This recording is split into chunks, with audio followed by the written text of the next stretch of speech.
Buen día, continuamos acá con la parte final ya de lo que es el curso de insumos químicos y bienes fiscalizados.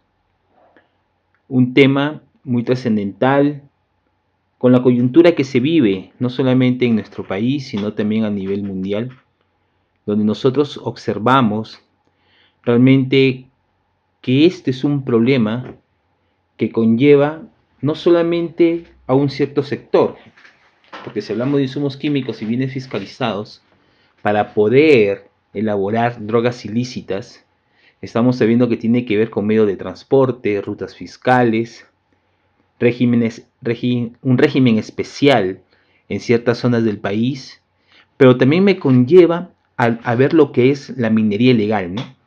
A través del tiempo han habido muchas modificaciones en esta normativa, pero la base, el punto para la que fue creado todavía se mantiene.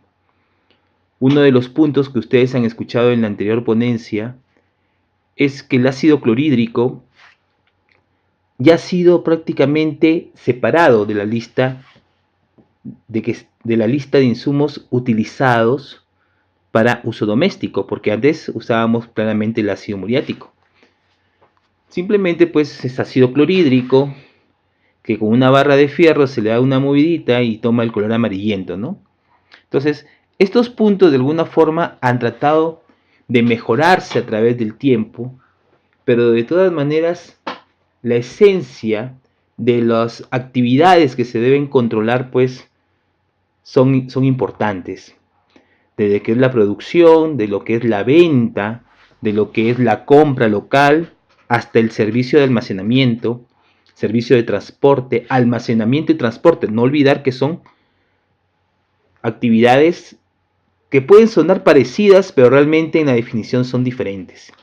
Y todo lo que ha venido cambiando a través del tiempo también es la definición, porque tenemos una parte que está considerada como las sustancias que pueden ser utilizadas para uso doméstico y para uso artesanal. Entonces, pequeños artesanales que puedan estar utilizando, supongamos, tinners, que puedan estar utilizando acetona, que pueden estar utilizando incluso ácidos que son importantes para su producción. ¿Ok?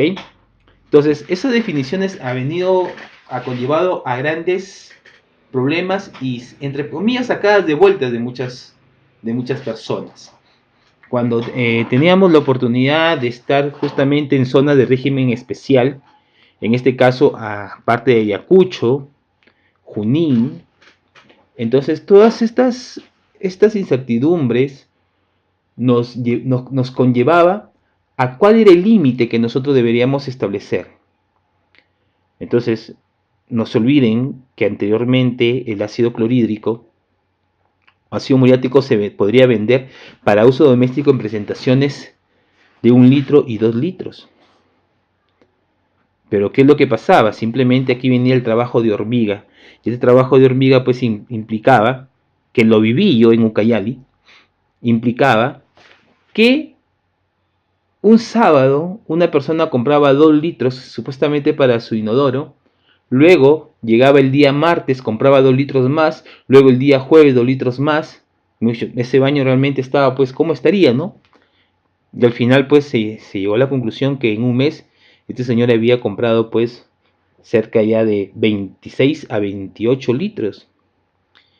Y no olvidar que por cada 300 mililitros de ácido clorhídrico estoy obteniendo más que todo 1 kilogramo de clorhidrato de cocaína. Entonces, este es un punto importante que debamos tener, ¿no? Vamos a ir viendo a través de las pantallas las modificaciones, ¿ok? Más que todo en normativas y también un punto que se viene ya en la actualidad, que es la factura electrónica. Y vamos terminando repasando con lo que es justamente la inscripción y las actividades, así como las cabeceras para el registro de todos ellos. Vamos a ir empezando y ustedes me van a ir siguiendo en la pantalla.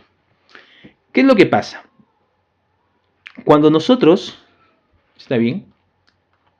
Cuando nosotros estamos pues en estos insumos químicos, nosotros pues vamos a tener una lista de bienes fiscalizados.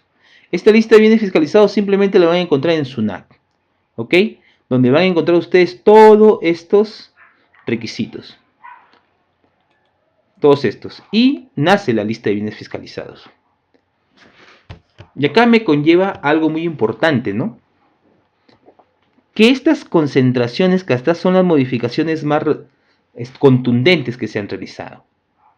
Entonces, esto me conlleva también a que los disolventes también. ¿Por qué? Porque no olvidar que esto también no deben ser superiores al 20%. Pero ¿cuáles son las sustancias que deben formar estos disolventes? Acetona, acetato de etilo, acetato de N-propilo, benceno, eteretílico, hexano, metiletilcetona, metilisobutilcetona, tolueno y sileno que hayan sido incorporados. Ojo, orgánicos. Estamos hablando de disolventes formados por sustancias orgánicas. ¿Ok? Entonces, pero se mantiene todavía el 20%. Ahora, dentro de toda esta lista, ya saben que los que se incorporaron pues a través del tiempo fue el ácido fórmico, porque ya se había encontrado en pozas de maceración que justamente no estaban utilizando ya el ácido sulfúrico, sino el ácido fórmico. El ácido sulfúrico se utiliza mucho en la industria textil.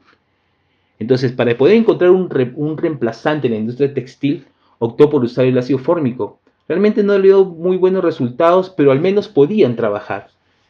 De igual manera, pues también estos señores que tratan de sacarle la vuelta a la ley, pues empiezan a utilizar estas sustancias, ¿no? Y por supuesto también el acetato de N-propilo. Entonces, todos estos puntos empezamos pues a ver, ¿no? Que poco a poco pues han tenido que ir mejorando cuáles son estos insumos químicos.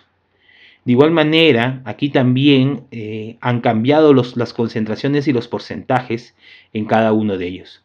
Quiere decir que en la actualidad pues se está manejando lo que es el Decreto Supremo 348 para la actualización, está bien, de la nueva lista de insumos químicos y sus productos derivados, ¿no? Que están consignados pues al artículo 5 del Decreto Legislativo 1126. En base a eso, ¿está bien? Todos estos señores que nosotros vemos aquí, todos estos insumos químicos, empiezan justamente a tener que ser registrados. ¿Ok? Empiezan a ser registrados y estas son las normas que de alguna forma empiezan en los últimos años a cambiar, empiezan a modificar, a generar la mejora continua. Entonces, ¿cómo nosotros de alguna forma podemos ver si que lo que estamos haciendo realmente es correcto? ¿Ok? Bueno, acá ya tenemos esta parte de lo que es normas legales. Hay puestos de control. En esos puestos de control que están justamente en la Pampa del Carmen, en Chanchamayo, sabemos que esto es Junín. En Muyurina, estamos sabiendo que este es la carretera pues de Huanca y Ayacucho. Senasa, que está ya llegando ya a Cañete. Pucusana, que es la salida del sur. Primero es Pucusana y después sigue Senasa. Yancón también, que es el kilómetro 41.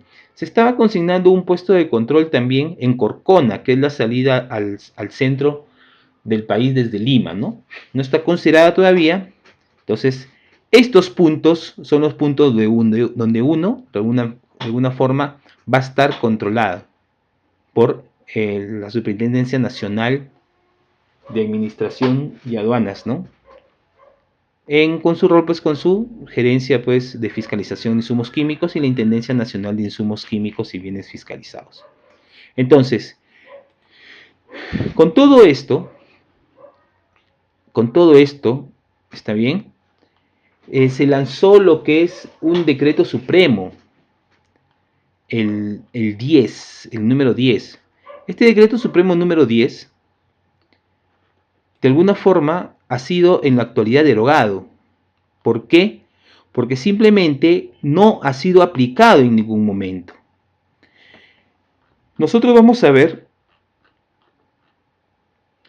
en el Decreto Supremo 287 del 2018, donde modifican el reglamento del decreto legislativo que establece medidas de control en los insumos químicos y productos fiscalizados, maquinarias y equipos utilizados para la elaboración de drogas ilícitas, del Decreto Supremo 044 de 2013, porque eso es lo que se manifiesta.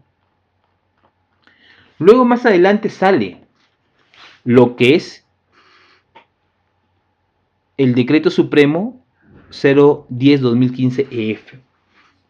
Este Decreto Supremo 010-2015 establecía pues medidas administrativas que iban desde sanciones leves, que podían colocarte una UIT, hasta lo que es la incautación de los bienes y también del vehículo o de cualquier elemento que estaba propiciando la fabricación de estos insumos que tendrían que ser utilizados para la elaboración de drogas. ¿Ok? ¿Qué pasó? Pues para poder cobrar todo esto debe estar pues establecido en un texto único de procedimientos administrativos, tiene que estar normado, tienen que haber códigos. Y lamentablemente desde su creación simplemente no se aplicó para nada. En ningún momento se ha aplicado y simplemente con este decreto supremo, el 287 ya ha quedado simplemente derogado, como ven ustedes acá, ¿no? Deróguese el Decreto Supremo 010-2015 que aprueba las infracciones y sanciones por el incumplimiento de las obligaciones contenidas en el Decreto Legislativo número 1126 y regula el procedimiento sancionador respectivo a cargo de la SUNAT. Entonces, en base a eso, se ha creado pues una tabla, ¿no? ¿Ok? Entonces, ¿qué pasa con esta tabla? Simplemente está ya mejorada para ver cuál es el tipo de tipificación por el incumplimiento de las obligaciones ambientales. Y si ustedes van, dice, realizar actividades fiscalizadas sin contar con inscripción vigente en el registro, la sanción de incautación, es el número 1, se aplica sobre la totalidad de bienes fiscalizados detectados. Si estamos viendo, la sanción de incautación se aplica a los bienes fiscalizados vinculados directamente a las actividades fiscalizadas. La sanción de incautación, la sanción de incautación, la sanción de incautación, la sanción de incautación y la sanción de incautación. Antes existía multas, está bien, no había incautación. Pero eso, sí había incautación, pero no solamente había incautación, sino también había multas de una UIT, 2 UITs, 4 UITs, etc. Por lo tanto, eso ha sido derogada y simplemente han reformulado toda esta incautación, ¿no? Entonces, esta es una también de las modificaciones que se ha hecho. Entonces, ¿cómo vamos a ver nosotros qué es lo que sucede con todos estos puntos? Ahora, ¿qué es lo que sucede también en otra parte, ¿no? También se modificó el texto único ordenado, ahora existe el texto único ordenado de la ley 27444, ley del procedimiento administrativo general. Ahora, dentro dice reforzado tanto la parte fiscalizadora, pero sucede que empezaron a tener a muchas instituciones o muchas, se puede decir, muchas direcciones también del Estado, empezaron de alguna forma a que ellos mismos, que hacían la supervisión, ellos mismos sancionaban. Mejor dicho, yo iba a hacer la supervisión como la unidad de fiscalización, mi gerente me enviaba, y simplemente pues llegaba y él mismo sancionaba, y él mismo simplemente pasaba por un proceso pues de reconsideración, etc. Pero gracias a este actúo del EPAC, eso de alguna forma ha tenido que dividirse, más que todo separarse. ¿Para qué? Para que no pueda entrar en un conflicto propio. Entonces, es por eso que empiezan a hacer lo que es una autoridad instructora. Por lo tanto, aquí van a leer lo que es de la etapa instructora. Van a leer luego una etapa decisora, y por supuesto también una autoridad sancionadora. Estas etapas de alguna forma han sido. ¿Por qué es importante mencionar, escuchen bien, por qué es importante mencionar la LEPAJ acá?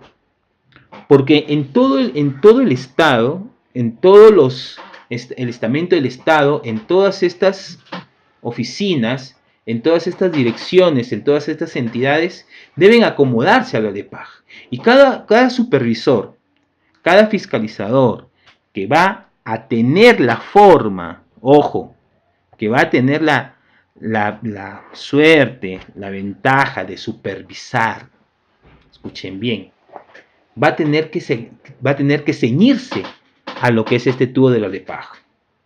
Ya vienen modificaciones en el tubo de la LEPAJ. Mejor dicho, la parte técnica que yo puedo manejar no me inhibe. Dice, no, yo soy técnico. No, tiene que estar amarrado siempre con el procedimiento administrativo. ¿Ok? Entonces, si ustedes recuerdan, en la ponencia anterior nosotros teníamos 3 gerencias, que es la gerencia normativa, la gerencia de registro y la gerencia de... y lo que es la gerencia de registro para el control de bienes fiscalizados y la gerencia de fiscalización. ¿Ok? Ahora, ¿qué es lo que pasó? Acá ya se ha dividido estas dos. ¿Ok? Si ustedes ven, también las definiciones han cambiado. Que tiene que ver con una autoridad instructora. ¿Qué es la autoridad instructora? Es la que hace las funciones de supervisión. E instruye. Ojo, hay una autoridad supervisora también. Instruye ¿a qué? A que de alguna forma se genere la sanción. ¿Por qué? Porque cuando el fiscalizador va, el fiscalizador es aquel que va a realizar la incautación de los bienes. ¿Ok? ¿Estamos de acuerdo?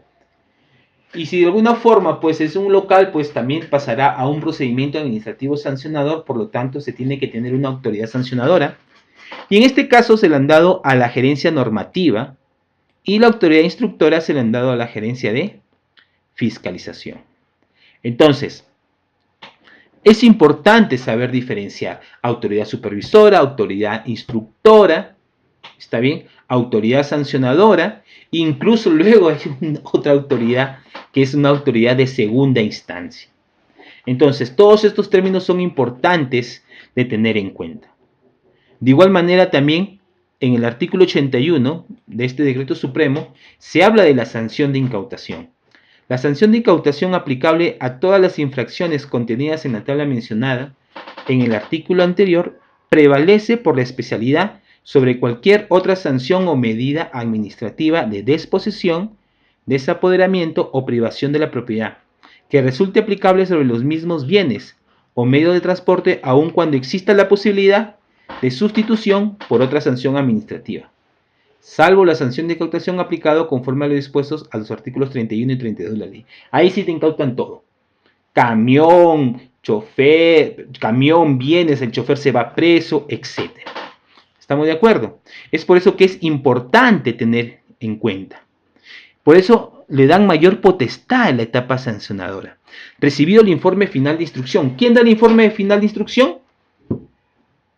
¿Qué gerencia? La gerencia de fiscalización, porque ellos hicieron la supervisión y por lo tanto tienen que generar el informe. Dice, la autoridad sancionadora del procedimiento sancionador puede disponer la realización de actuaciones complementarias para resolver el procedimiento. ¿Está bien? Entonces, ahí es cuando nosotros tenemos que ver que si nosotros hemos actuado de acuerdo a la LEPAJ, de acuerdo a nuestros instructivos, a nuestros procedimientos, no nos pueden tildar de abuso de autoridad, ¿está bien? Ni de una mala práctica administrativa. Por eso dice, en caso se determine la comisión de una infracción y la imposición de una sanción, la autoridad emitirá la resolución respectiva. ¿Qué debe contener? El motivo, la norma que prevé la conducta y la sanción que se imponga. De determinarse la no existencia de infracción, la autoridad emite la resolución que dispone el archivamiento y la devolución o restitución de los bienes de sede del caso. Antes tenía que ir hasta un juez, hasta el fiscal y juez. Ahora simplemente se está tratando de resolver de la manera administrativa. Ahora, ¿qué pasa si al final esta autoridad, esta etapa sancionadora, al final dice, bueno, sí, vamos a sancionarlo y se mantiene firme la incautación que ha hecho la gerencia de fiscalización? ¿Qué es lo que pasa? ¿Hasta ahí nomás queda? No. El tubo de la LEPAC me dice que debe haber una segunda instancia. Y si se terminan todas las instancias en la parte administrativa, recién puede acudir al Poder Judicial. Que son cosas muchos ya más, se puede decir, más delicadas. ¿Ok? Entonces, esas son algunas de las modificaciones que ha habido a través del tiempo. Y acá justamente lo que les decía hace rato, ¿no? Estas definiciones son las que han traído dolor de cabeza por muchos años. Entonces, vamos a complementar estas definiciones que justamente se encuentran en el Decreto Supremo 287-2018. Si alguna vez alguien va a postular, es de hecho que estas preguntas son de cajón. Se va a postular a SUNAT. ¿Ok? Ahora, ¿qué podemos observar ahí?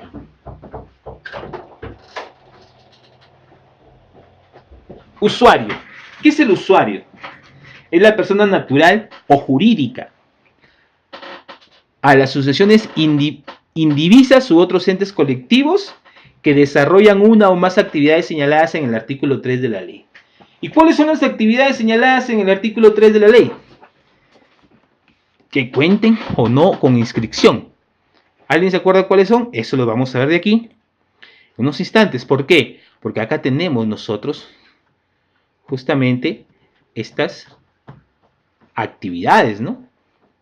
Producción, consumo, manipulación, compra local, venta local, importación, exportación, almacenamiento, transporte, servicio de almacenamiento, servicio de transporte. Entonces hay que tener bien en cuenta estas definiciones, porque posiblemente si yo voy a estar asesorando a una empresa y al final está cayendo en una de estas actividades, quiere decir que tiene que tener inscripción en el registro de bienes fiscalizados. ¿Estamos de acuerdo? Entiéndase por entes colectivos a que se refiere el párrafo anterior a toda persona jurídica, empresa, sociedad de capitales, fundaciones y asociaciones debidamente inscritas en la SUNAT, como los contratos de colaboración empresarial distintos a la asociación en participación y con contabilidad independiente. Hay que tener en cuenta también, ¿ok?, que también hay personas con RUC con 10, ¿no? Que pues, son empresas independientes también de responsabilidad. Son personas naturales con negocio, que generalmente hacen comercio minorista, ¿no? Y la ley también, 1126, también contempla que pueden realizar, ojo, pero siempre y cuando puedan comercializar de uso doméstico y no en grandes cantidades. Por eso es simplemente comercio minorista. El uso doméstico de bienes fiscalizados, otro dolor de cabeza, ahora está, ya lanzaron otra definición.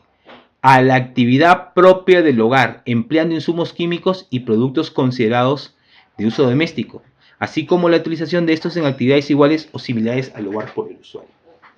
Antes uno podía comprar hipoclorito de sodio, lejía, 8, 9, 10%, está bien, pero ahora no. Bueno, a través del tiempo, pues, la mayor cantidad que se compra de hipoclorito de sodio es el 5%. Pero de todas maneras, pues, se refiere a esto. ¿Por qué? Porque algunos utilizan cal, ya saben que el hidróxido de calcio está bien también para sus plantas, para sus tierras o para sus jardines. Y utilizan poco, pues no van a estar utilizando, pues, no, yo para uso doméstico necesito, pues, cal, unas 10 toneladas, ¿no? No sean malos, pues. Entonces hay que tener en cuenta también eso, ¿no? Eso también tiene que ver ya con el tipo con el supervisor, con el criterio del supervisor. aunque ya está estipulado, pues, ¿no? El uso usuario, ahora, usuario doméstico o artesanal de bienes fiscalizados.